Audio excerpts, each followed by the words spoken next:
Halo guys, jadi selamat Halo guys, selamat datang di acara kita yaitu acara Podham.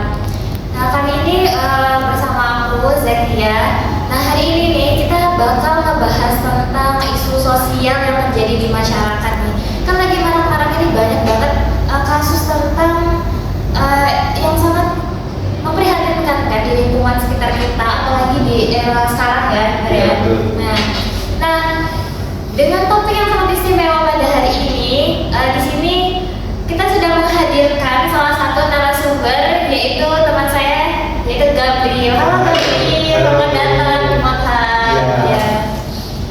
Gimana Gabriel kabarnya nih sekarang?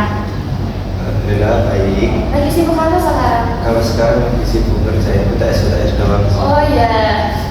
Jadi kita tuh sebenarnya sama-sama juga gitu sibuk ngerjakan UTS gitu ya guys pokoknya. Karena kita kebetulan juga sama-sama satu kampus ya. Iya. Ya. Jadi pada hari ini teman-teman langsung aja ya kita membahas tentang salah satu kasus yang lagi marak ya terjadi di tengah masyarakat, yaitu kasus tentang seorang kiai bahkan juga beserta sama anaknya itu melakukan pelecehan seksual terhadap santriwatinya. Ya. Jadi kamu pernah dengar tentang kasusnya? Ya kan lagi marak kayak gitu. Itu Iya. kalau boleh tahu yang kasus yang mana yang di daerah Trenggalek bukan? Iya benar-benar itu yang lagi marak sekarang itu. Oh.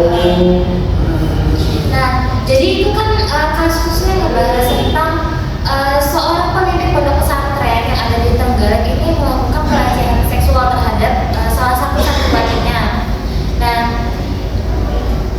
dalam kasus ini juga bukan hanya pengasuhnya ini, jadi yang melakukan ini juga sama anaknya. Jadi dia punya anak gitu. Oh berarti sama anak kiainya Iya, kan? parah banget kan? Parah sih. Parah banget. Nah terus lebih memprihatinkan dari kasus ini adalah kasusnya ini korbannya ini gak cuma satu orang tapi dua dengan korban yang berbeda. Bahkan korbannya ini anak di bawah umur gitu loh. Parah sih, apalagi pakai nama-nama pesantren juga kan? Iya, ini kan secara gak langsung yang merusak citra nama pesantren kan. Secara gak langsung timbul di apa ya di rumah masyarakat. Jelasnya apa? Itu timbul stigma baru, stigma buruk di masyarakat Iya, tentang pesantren gitu kan. Terus juga kasus ini tuh katanya salah satu korban dari yang pemimpin itu tadi itu berusia 17 tahun santriwatinya. 17 tahun. Yang kiainya itu umur berapa? Kayaknya itu umur 72. Oh. Kan seorang kiai ya pasti ya umurnya masih lanjut. Nah terus anaknya ini berusia sekitar 35 tahun. Anak si kiai. Iya. Kemudian dengan korbannya itu usianya 14 tahun. Itu masih jauh banget di bawah umur. Bawah umur banget sih. Iya. Terus. Nah terus sudah ditangani oleh pihak kepolisian dan dikenakan hukuman 9 tahun penjara dan juga denda 100 juta rupiah. Ini si pengasuh tadi itu pendiri pengasuh pondok pesantrennya juga sama anaknya tadi itu dijerat dengan pasal yang sama dan juga hukuman yang sama. Kalau menurutku sih kok bisa 9 tahun itu gimana? Kan kalau di logika kan ya kayak kurang gitu loh. Iya benar. Apalagi kan pelakunya itu secara nggak langsung harusnya jadi role model para santrinya kan. Yai terus pakai penyandang nama-nama Islam, nama-nama agama juga. Terus yang dicabuli juga bawa umur. Iya, santriwatinya sendiri. Kayak seorang role model itu ya, yang seharusnya menjadi teladan contoh untuk anak-anak ini malah sebaliknya menjadi pelaku bahkan yang menyakiti santrinya sendiri gitu. Kalau kita lihat kasus ini sangat memprihatinkan gitu ya, sangat memilukan ya. Apalagi maraknya sekarang kan gak cuma kasusnya ini aja kan banyak juga kasus serupa ya yang akhir-akhir itu semakin bermunculan. Nah gimana tanggapan Gabriel tentang kasus ini? Kalau tanggapanku pribadi ya, Iya. itu sangat kacau sih. Kayak seakan-akan udah jadi pemimpin, ada istilahnya pemuka agama kan. Iya, iya benar. Terus pemuka agama, orang tuanya itu sudah mempercayakan anaknya ke situ buat menimba ilmu, malah sebaliknya. Iya. Terus kalau yang dijatuhi hukuman 9 tahun ya kalau nggak Iya, salah. sebenarnya penjara. Itu satu, maksudnya kiai doang apa sama anaknya? Yang sama sebenarnya? anaknya. Jadi pengasuhnya itu 9 tahun juga dengan denda 100 juta. Anaknya juga sama gitu. Terus yang yang menyangkut pautkan pasal-pasal itu gimana kok sampai 9 tahun? Kan kalau di logika ya kayak kurang rasional aja, dengan perbuatan segitu itu cuma 9 tahun. Dengan dampaknya ya kayak nggak setimpal gitu Kan dampaknya bukan saat kejadian itu Iya. berlangsung. Jelasnya di kedepannya sang anak juga merasakan trauma yang berat kan. Ya itu pasti.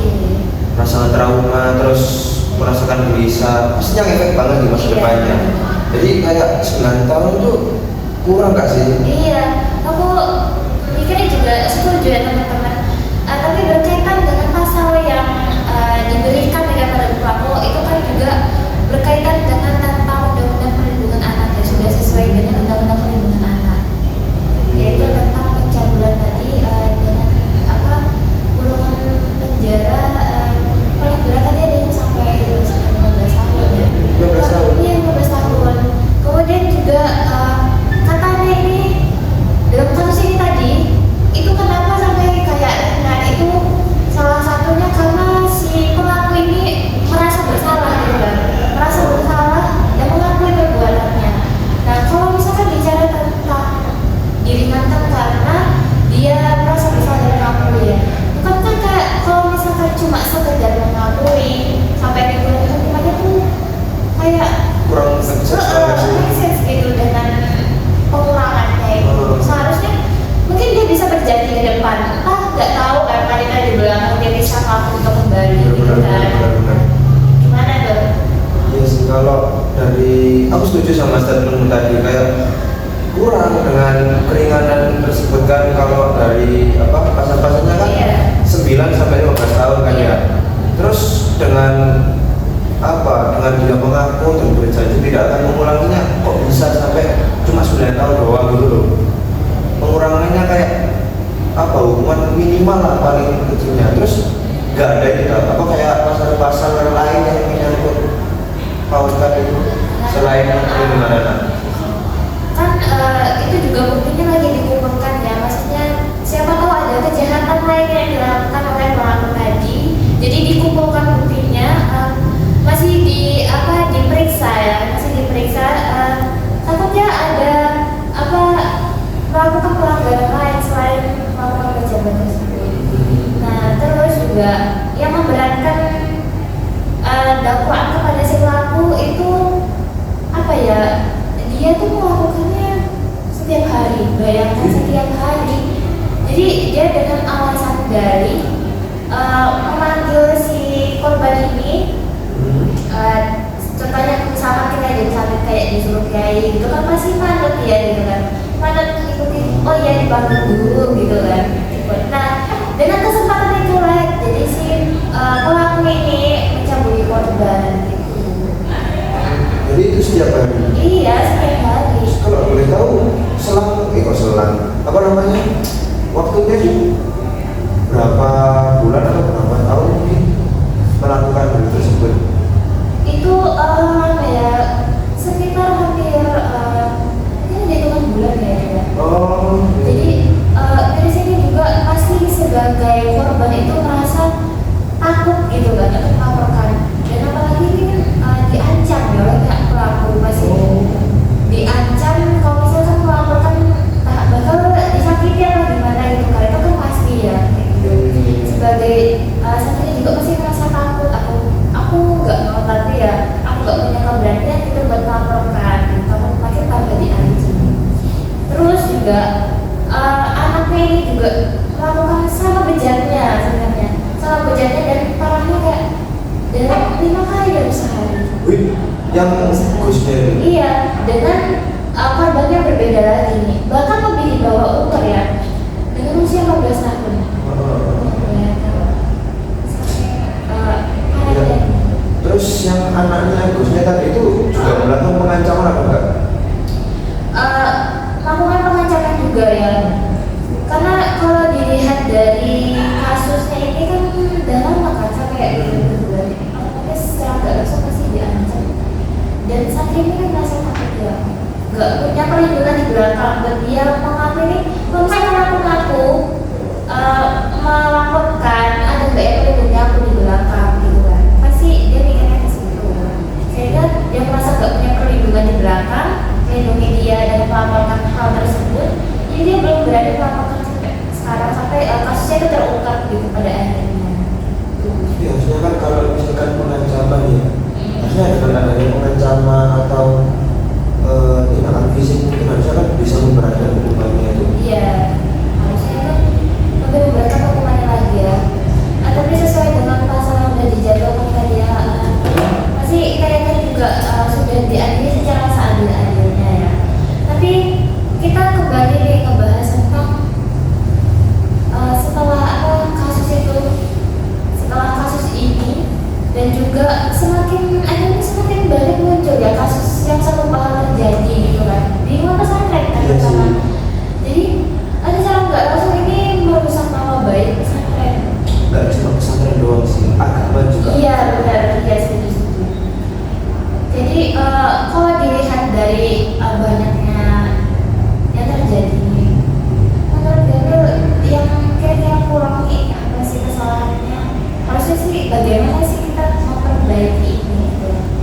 Oh, berarti lebih ke solusinya ya? Iya, harusnya gimana sih supaya hal itu nggak terjadi. Berarti kan secara nggak langsung di lingkungan pesantrennya itu kurang keamanannya terhadap santrinya, tentang perlindungan terhadap santrinya, perlindungan hak asasinya ya terutama ya, itu yang sangat utama ya.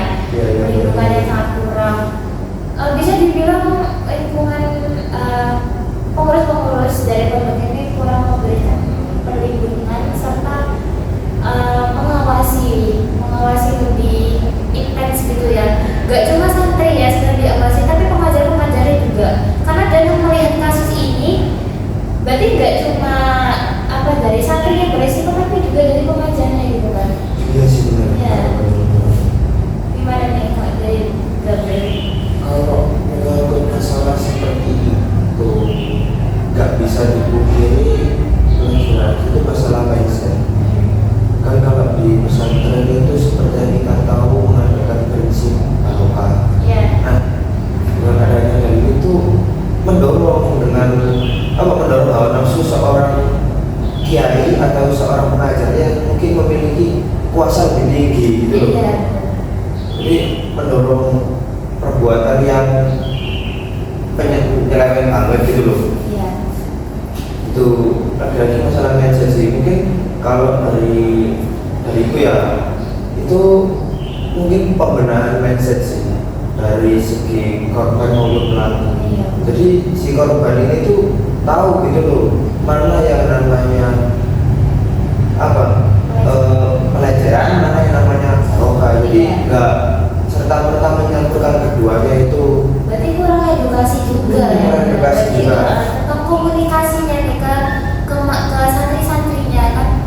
Berarti secara nggak langsung ini juga faktornya karena kurangnya pemberian edukasi komunikasi ke santri tentang gimana sih pelecehan seksual itu kan.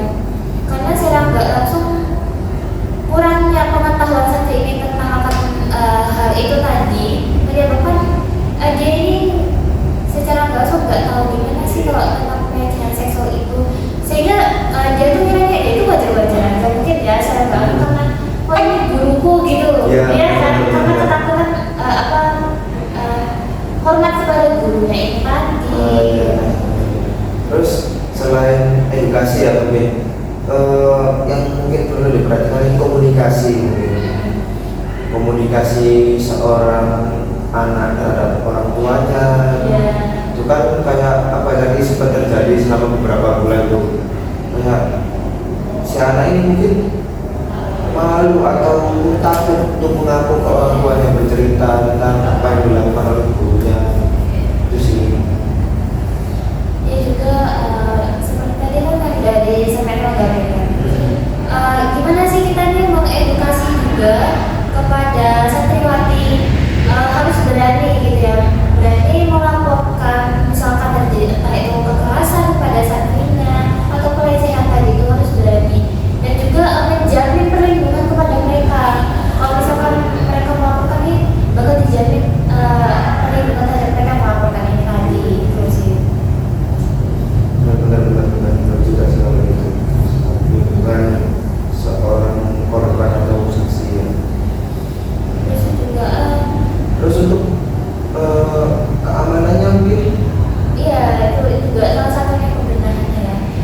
juga melihat hal ini, tentunya pemerintah juga harus lebih perhatikan tentang lembaga-lembaga ya, lembaga tentang sekolah, ya, pendidikan ya, dan lembaga pendidikan yang utama tentang sistem keamanan ini, terutama juga mengedukasi yang tadi supaya kedepannya ini hal seperti ini ya tidak terulang kembali gitu.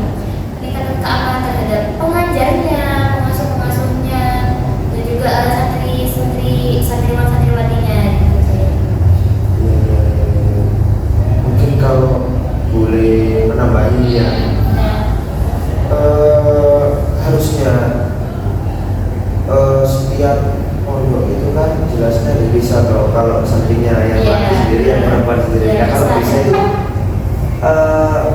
pengasuhnya juga, iya, pengasuhnya, pengajarnya juga yang cewek ya khusus cewek, yang cowok ya khusus cowok, karena nggak bisa memungkiri kan namanya juga manusia, hawa nafsu itu muncul sewaktu-waktu, meskipun itu guru atau kiai.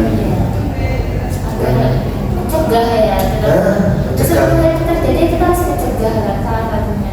Benar-benar itu sih kalau dari aku. Ya setuju sih. Karena mungkin karena berangkat dari hal kecil itu tadi ya, karena kurang diperhatikan sehingga ya dampaknya yang sangat besar tadi. Pertama ya, ini kan korbannya juga santriwati ya, kaum wanita.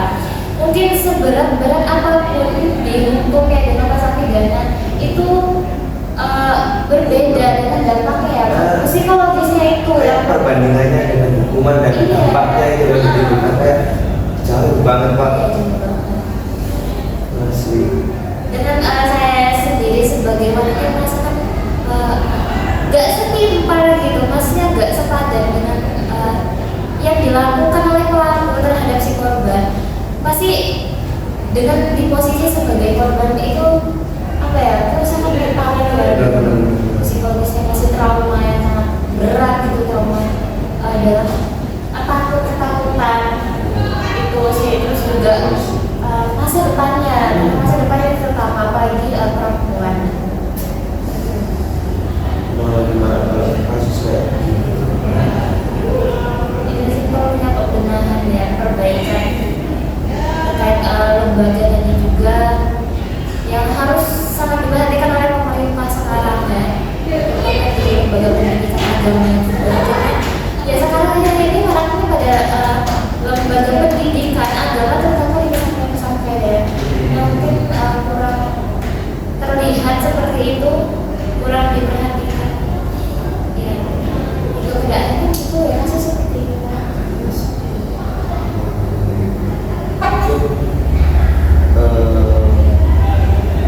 Enggak di lingkungan pesantren doang, kalau kayak itu ada di lingkungan pendidikan mungkin ya, seperti sekolah ataupun les mungkin.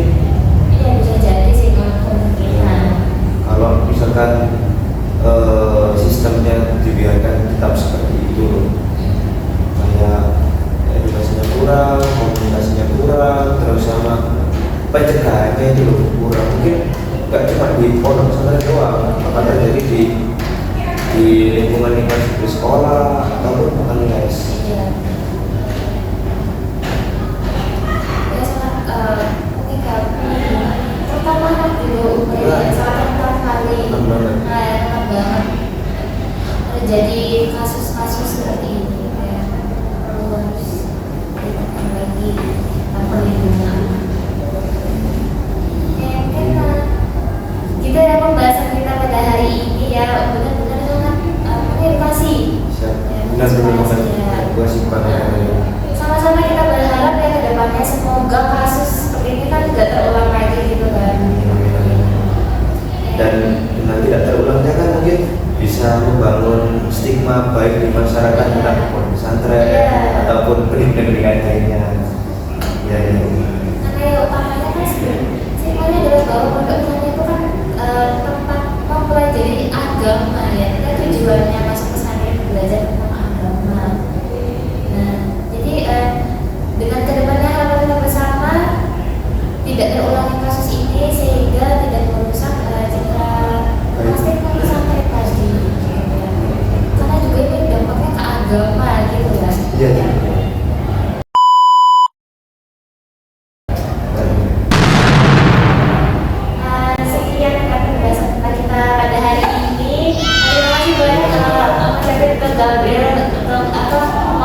ngebahas tentang